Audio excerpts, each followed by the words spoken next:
రాజకీయాల్లో శాశ్వత శత్రువులు, శాశ్వత మిత్రులు అంటూ ఎవ్వరూ ఉండరు. ఉండేదొక్కటే అధికారం. ఈ మాటను మనం ఎన్నోసార్లు వినే ఉంటాం. కానీ ఇప్పుడు తెలంగాణ రాజకీయాల్లో జరుగుతున్న పరిణామాలను చూస్తుంటే ఈ మాట మళ్ళీ గుర్తుకొస్తుంది. మొన్న హైదరాబాద్కు ప్రధాని నరేంద్ర మోదీ వచ్చారు. అధికారికంగా అది ఒక హాస్పిటల్ ప్రారంభోత్సవ కార్యక్రమం. కానీ రాజకీయాల్లో పైకి కనిపించేదొకటి, లోపల జరిగేది మరొకటి. మోడీ సభలో మాట్లాడుతూ ఈ 10-12 గుజరాత్కి ఎంతైతే ఇచ్చానో మీ తెలంగాణకి కూడా అదే రేంజ్లో ఇస్తాను. కాకుంటే చిన్న షరతు, మీరు నాతో కలిస్తేనే. మీరు మాతో కలవకుంటే మీరు వెళ్లాలనుకున్న స్థాయికి మీరు ఎప్పటికీ వెళ్లలేరు. మీరు మాతో కలిస్తే మీరు ఊహించని స్థాయికి మిమ్మల్ని తీసుకెళ్తానంటూ నిండు సభలో అందరూ చూస్తుండగానే మోడీ రేవంత్ రెడ్డికి బంపర్ ఆఫర్ ప్రకటించాడు. కార్యక్రమం ముగిసిన తరువాత చంద్రబాబు గారింటికి, పవన్ కళ్యాణ్ గారింటికి నరేంద్ర మోడీ వెళ్లాడు. అక్కడే ఒక రాజకీయ బీజం పడింది. తెలుగుదేశం ఎప్పటి నుంచో తెలంగాణలో పాగా వేయాలని ఎదురు చూస్తూనే ఉంది. నిన్న జరిగిన మహానాడులో తెలుగుదేశం తెలంగాణలోకి అడుగు పెట్టబోతుందని కూడా ప్రకటించేశారు. దానికి అనుగుణంగానే పవన్ కళ్యాణ్ తెలంగాణలో జనసేన ఉంటుంది, అవసరమైతే ఇక్కడి సమస్యల మీద కూడా పోరాడుతుంది అంటూ జూన్ 2న నవనిర్మాణ దీక్షకు పర్మిషన్ ఇవ్వలేదని తన ఇంటి వద్దనే ప్రెస్ మీట్ పెట్టి మరీ ప్రకటించేశాడు. ఇవన్నీ కలిపి చూస్తే ఒక పెద్ద ప్రశ్న ముందుకొస్తుంది. 2029 ఎన్నికల కోసం తెలంగాణలో కొత్త రాజకీయ సమీకరణం తయారవుతుందా?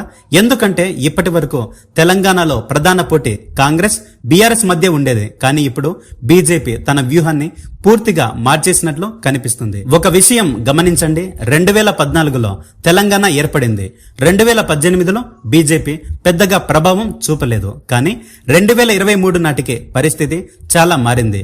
దుబ్బాక, హుజూరాబాద్, జీహెచ్ఎంసీ ఈ 3 ఎన్నికలు బీజేపీకి తెలంగాణలో ఆశలు పెంచాయి. అయితే ఆశలు పెరిగినా అధికారం మాత్రం ఇంకా దూరంగానే ఉంది. ఇక్కడే బీజేపీ కొత్త లెక్కలు వేస్తుందని కొందరు విశ్లేషకులు భావిస్తున్నారు. ఆ లెక్కల్లో కీలక పాత్ర ఎవరిది? పవన్ కళ్యాణ్. ఎందుకంటే పవన్ కళ్యాణ్ కు తెలంగాణలో కూడా అభిమానులు ఉన్నారు. ముఖ్యంగా యువతలో, సోషల్ మీడియాలో, కొన్ని పట్టణ ప్రాంతాల్లో ఆయనకు ప్రత్యేక ఫాలోయింగ్ ఉంది. ఇప్పుడు జనసేన తెలంగాణలో విస్తరించబోతుందని ప్రకటించడం యాదృచ్ఛికమా లేక రాజకీయ వ్యూహంలో భాగమా? ఇదే ప్రశ్న రాజకీయ వర్గాల్లో వినిపిస్తుంది. ఇక్కడ మరో ఆసక్తికర అంశం ఉంది. తెలుగుదేశం పార్టీ 2014లో తెలంగాణలో బలంగా ఉన్న టీడీపీ క్రమంగా పూర్తిగా బలహీన పడిపోయింది. కానీ నిన్నటి మహానాడులో తెలంగాణ గురించి ప్రత్యేకంగా మాట్లాడటం, పార్టీని మళ్లీ విస్తరించే సంకేతాలు ఇవ్వడం సాధారణ విషయం కానే కాదు. ఎందుకంటే తెలంగాణలో టీడీపీకి ఇప్పటికే కొన్ని సామాజిక వర్గాల్లో, పాత క్యాడర్లో, హైదరాబాద్ సెటిలర్ ఓట్లలో ఒక బేస్ ఉంది. ఆ బేస్ ను మళ్లీ యాక్టివేట్ చేయగలిగితే జనసేన యువ ఓటు, టీడీపీ సంప్రదాయ ఓటు, బీజేపీ జాతీయ శక్తి ఈ 3 కలిస్తే తెలంగాణ రాజకీయాల్లో కొత్త సమీకరణం ఏర్పడే అవకాశం ఉంది అనే చర్చ కూడా మొదలైంది. బీజేపీ, జనసేన, తెలుగుదేశం 2029 జమిలీ ఎన్నికల్లో కలిసి పోటీ చేస్తాయి. ఈవీఎంల మ్యాజిక్ జరిగితే మాత్రం ఖచ్చితంగా ఆంధ్రాలో, తెలంగాణలో మళ్లీ గెలిచి తీరుతాయి కూడా. ఇందులో డౌటే లేదు. కానీ కథ ఇక్కడితో ముగియదు. మీకు తెలంగాణ కంటే తమిళనాడు గురించి ముందు చెప్పాలి.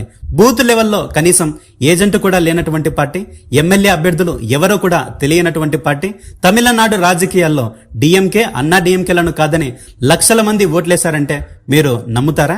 108 సీట్లను జెన్యూన్ గా గెలిచిందంటే ఆ పార్టీ మీరు నమ్ముతారా? టీవీకే విజయ పార్టీ తమిళనాడు రాజకీయాల్లో సింగిల్ లార్జెస్ట్ పార్టీగా అవతరించిందంటే దాని వెనుక ఉంది ఎవరు? బీజేపీనే కదా. పార్టీ నిర్మాణం కూడా లేని విజయ్ పార్టీ ప్రభంజనం ఎలా సృష్టిస్తుంది?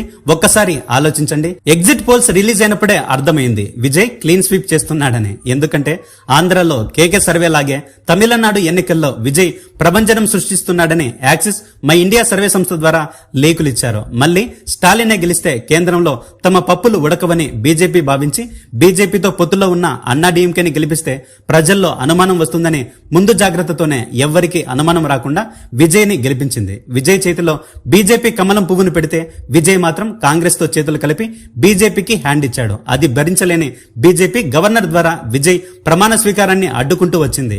ఇది ఇలానే కొనసాగితే తమకే ఇబ్బంది అని గ్రహించిన బీజేపీ ఇక చేసేదేమీ లేక విజయ్ ప్రమాణ స్వీకారానికి ఓకే చెప్పింది. 2024 ఎన్నికల నుంచి సీక్వెన్స్ గా మీరు గమనిస్తే ఆంధ్రాలో, ఒడిశాలో, హర్యానాలో, మహారాష్ట్రలో, బీహార్లో, బెంగాల్లో ఒక్కటే జరిగింది. అది ఏంటో మీకు నాకు చాలా బాగా తెలుసు. దాని మీద ఎంత మాత్రం ఎలక్షన్ కమిషన్ నోరు విప్పదు, సీసీటీవీ ఫుటేజ్ ఇవ్వదు. కానీ సర్తో మాత్రం లక్షలాది ఓట్లను తొలగించి పడేస్తుంది.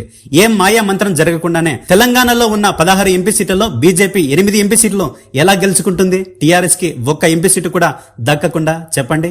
మొన్న జరిగిన మీటింగ్ లో పవన్ కళ్యాణ్ తమిళనాడులో విజయ్ గెలిచిన విధానాన్ని చూసి తనకు అసూయ కలిగిందని చెప్పాడు. పశ్చిమ బెంగాల్లో బీజేపీ గెలిచిన తరువాత ఆంధ్రాలో, ఒడిశాలో, కర్ణాటకలో మొత్తానికి సౌత్ ఇండియాలోనే మా ప్రభుత్వం అధికారాన్ని చూసింది, అధికారంలో ఉంది. ఇక అధికారంలో లేనిది ఒక్క తెలంగాణ రాష్ట్రంలోనే. కాబట్టి ఈసారి ఎలాగైనా సరే తెలంగాణలో పాగా వేయాలని నిర్ణయించుకుంది బీజేపీ.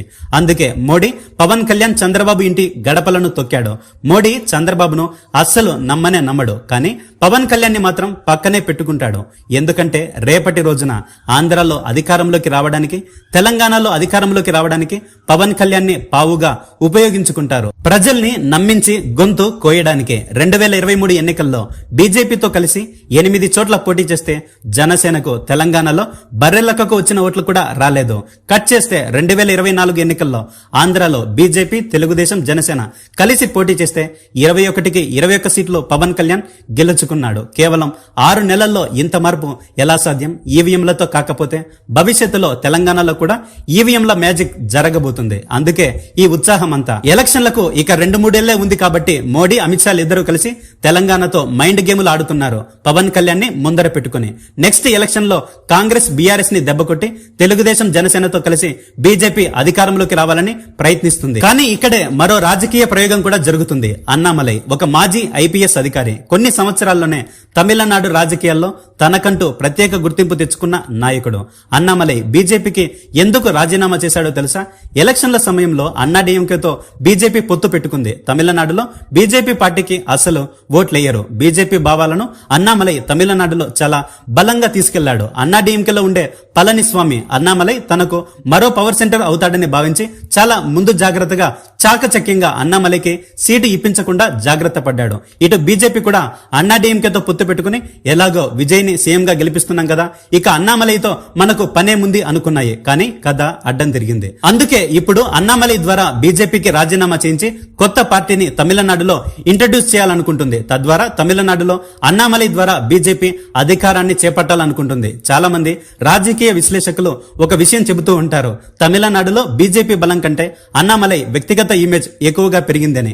అయితే ఇప్పుడు ప్రశ్న ఏమిటంటే అన్నామలై తర్వాతి అడుగు ఏమిటి? బీజేపీ దక్షిణ భారతదేశంలో ఆయన పాత్ర ఏమిటి? విజయ్ రాజకీయ ఎంట్రీతో తమిళనాడు సమీకరణాలు ఎలా మారబోతున్నాయి? ఇవి ఎప్పటికీ సమాధానం లేని ప్రశ్నలే. అయితే ఒక విషయం మాత్రం స్పష్టంగా కనిపిస్తుంది, దక్షిణ భారతదేశాన్ని ఇకపై బీజేపీ కేవలం ఒక ప్రాంతంగా చూడటం లేదు, భవిష్యత్తు జాతీయ రాజకీయాలకు కీలకమైన యుద్ధ భూమిగా చూస్తుంది.